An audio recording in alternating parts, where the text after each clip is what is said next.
Hey, what's going on, everybody? This is Kendall with Boise Music Live. We are so lucky to have a traveling band who's going to be coming to see us in Boise, Idaho. We'll get to them here in a second, but this is a new channel that has been building very quickly, and so I hate to do the thing with all the other content creators do, is give us a subscribe, give us some love, and spread the word about this. But I'm super excited to interview my new friends, Fervence from Austin. How you guys doing? I'm so happy.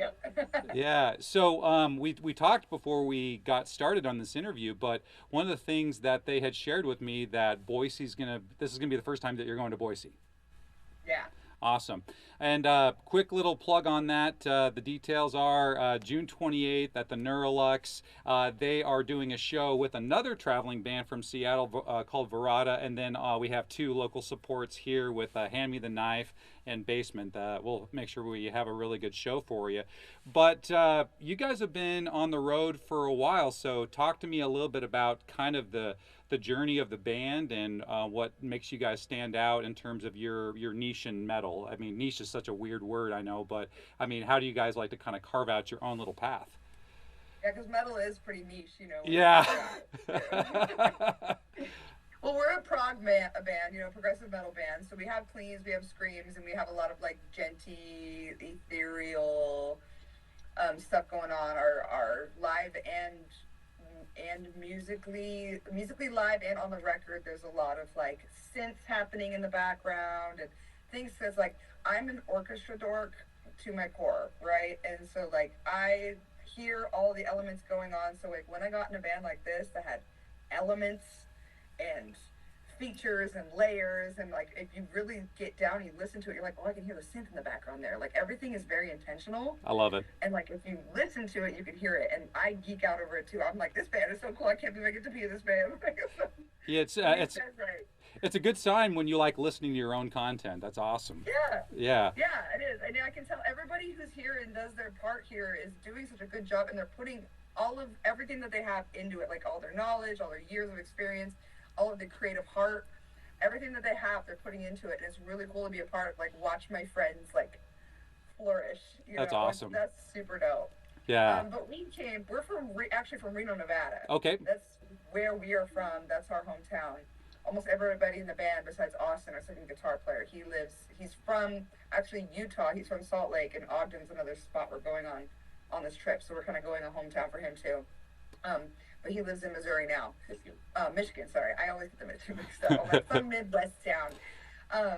But we are based now in Austin, Texas. And so we decided, since little hometown Reno, we were like, we have, this is our music scene here. We love it. We love our guys. It's like a tight, close family, but it feels like, it's our small town family there. And we were like, we are going to have to branch out and go to a bigger city. We kind of had a meeting and we're like, what can we do for our next steps? And where can we go that's not California? Because we've all been there, done that. Absolutely. Yes. So we were kind of up in the air. We were thinking we could go Oregon because all of us love Oregon, but we could take a big risk and go to a bigger developing city that's like Memphis or Nashville, or like Austin was one of the things. And when we looked on a map and we said Austin, and we saw that like Dallas is 2 hours north, San Antonio is an hour and a half south, we got Houston this way, we have major cities around us, and plus this one's becoming a major city. We just thought that might be one of the best business things that we could do as a band, especially all of us. We all had to look at each other and be like, are we in? Okay, like, let's go. And so That's amazing. pack it up and move and take a chance on ourselves. And honestly, it's been pretty rad. Yeah, well, I can tell. I mean, just in the little while that I've been following your guys' journey, it's been really cool just to see how prolific that you guys are, but also just, you have some, you're not afraid to go anywhere, which is, that's the cool part that we're excited about having you here in Boise, is you will play anywhere, anytime, and that's so great. Yeah, we get that from this guy, actually. No, way to go, Chris. Way to go. He's like, he doesn't matter. He's like, I don't care if we're playing a pool party. If we booked it, we're showing up to the show. If we booked it, we're going. It doesn't matter if the truck broke down, you better grab us a box truck and we're getting there. Like, the show always happens. The pass will be closed. We're trying to get from Reno over Donner Pass, and he's just like, I don't care. What do we got? We got to get changed. We're going to the show. It doesn't matter. If 3 people said they were going to be there, if Chris books the show, we're going to the show. We're getting there, damn it! No, no joke. That's amazing. Well, so that makes me get excited about how the road journey, comes about, booking shows and everything like that. But on the road itself, I'm sure being stuck in your conveyance, your vehicle on the road, there's funny stories. Do you guys have any funny recent things that have happened on tour? Oh no, we can't tell that one. Okay, The don't one tell that about one. poor, the one about poor, in the John? yeah. No, we can't tell that one. That was the first one that came to my mind. We can't tell that one. One that was horrifying, but luckily everybody's okay. Was we recently on a recent trip here? We you know what? I'm thinking a couple of them keep being John. They keep coming up like the San Diego thing too. But John is a character. So okay, here's a more mellow one. We were leaving Albuquerque, right? And all of us thought that the trailer was locked. Trent was like, "Yeah, I got it. Lock the trailer. It's fine."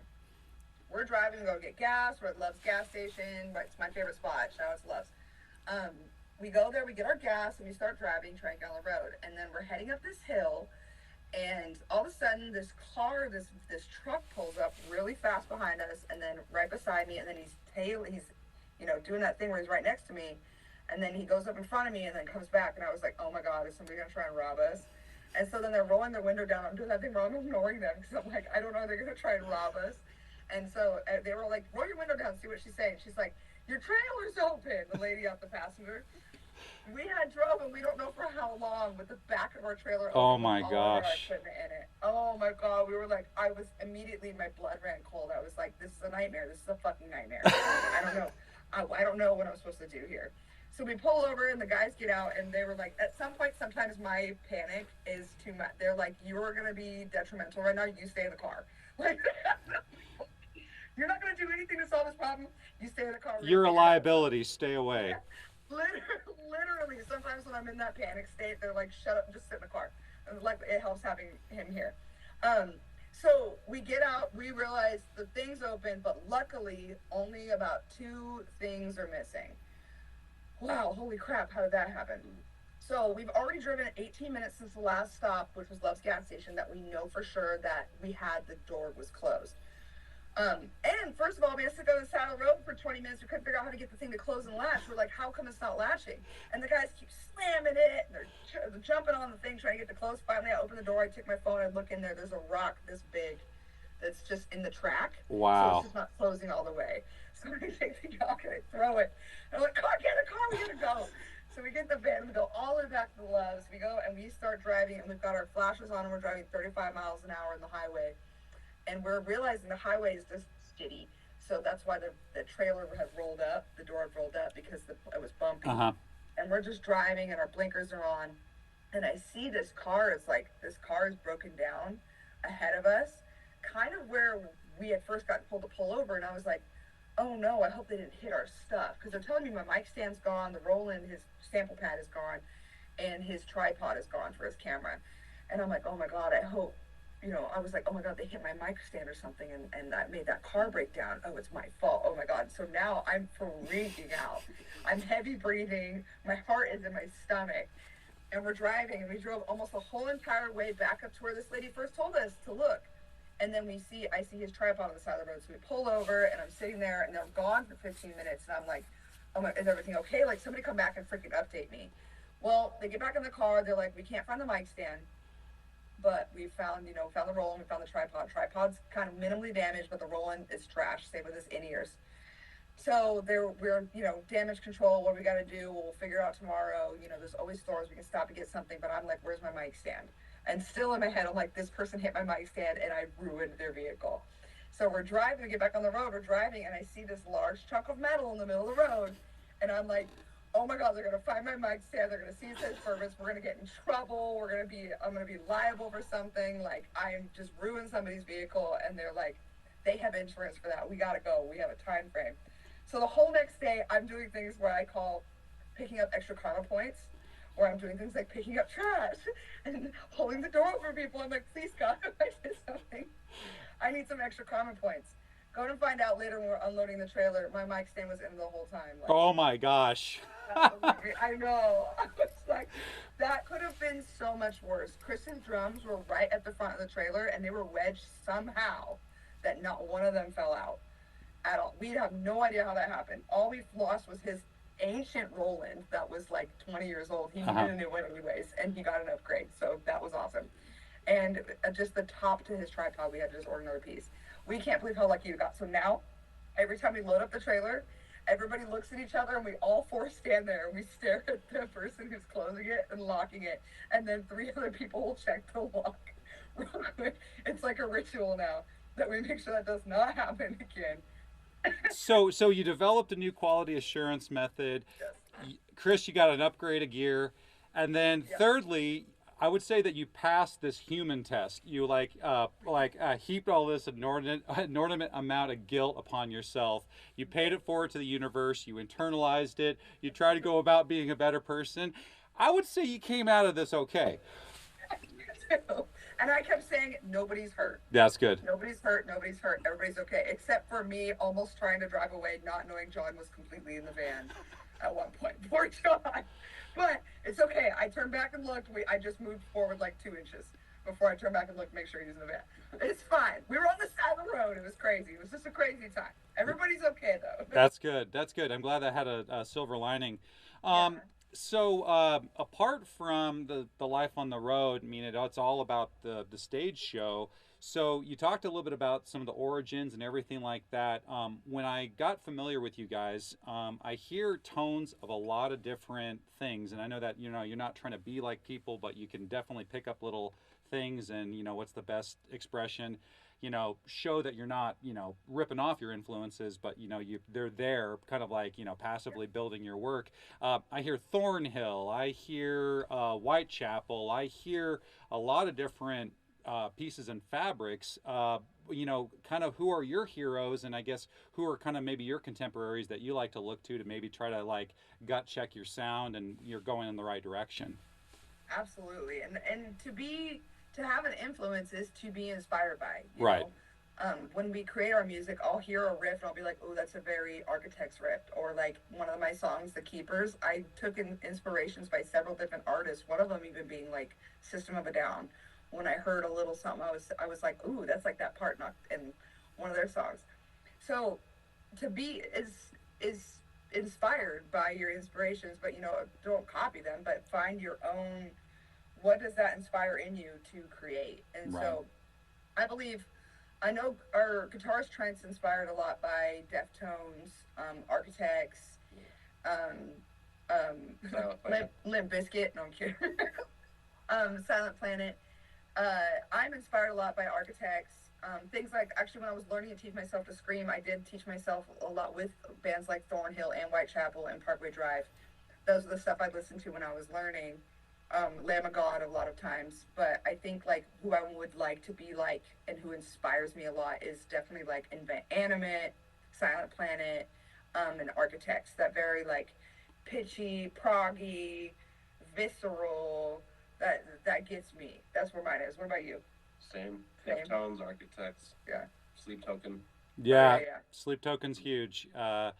Yeah, you guys have a casserole of a lot of different things, and it shows. I really have been enjoying listening to your music, and I can't wait to hear it live. Speaking of live shows, you guys have this symphonic, this prog sound, and a lot of times that really succeeds in the studio, but trying to get that to translate on stage is a challenge for any band who kind of is in this lane. Talk to me about how do you get your stage sound to be so clean? Is it a tech thing? Is it a person thing? Is it an execution thing? Kind of what makes your stage shows execute so well in terms of your lane? Girl, honestly, it's all of it. All of it. Yeah.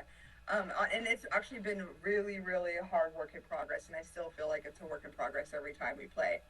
I don't know if we'll ever be completely at a 100% sound until we can have a sound person that is dialed to us, that can come with us everywhere. And every venue we go to is guaranteed to have the plugins that we need.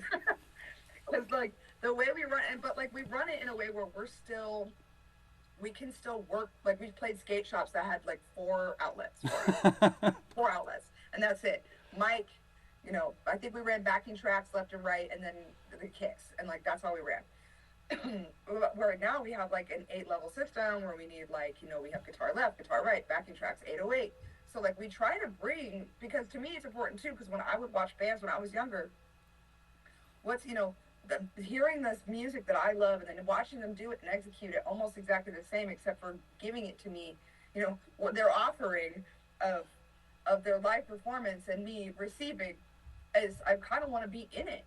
And so it's important to us to get that, but like sometimes the venue doesn't have all the plugins that we need, or sometimes the sound guy is, God bless him, 60-something years old, and he's like, get rid of the laptop, what are you doing with it? You know? So like Skinner didn't use a laptop. Yeah. Yeah, exactly. He's like, get rid of laptops and crank up your amps. Like, we're using the amps are used, the amps are live still. We're still, you can mic those if you want, but like we run everything with the backing tracks in it and stuff because we want to give the whole performance. And sometimes some people forget to turn the backing tracks on. That's happened where I'd be like in the middle of something where there's supposed to be an important backing track and there's just silence, and I'm like, hey, in the middle of it, can you please turn the backing tracks on?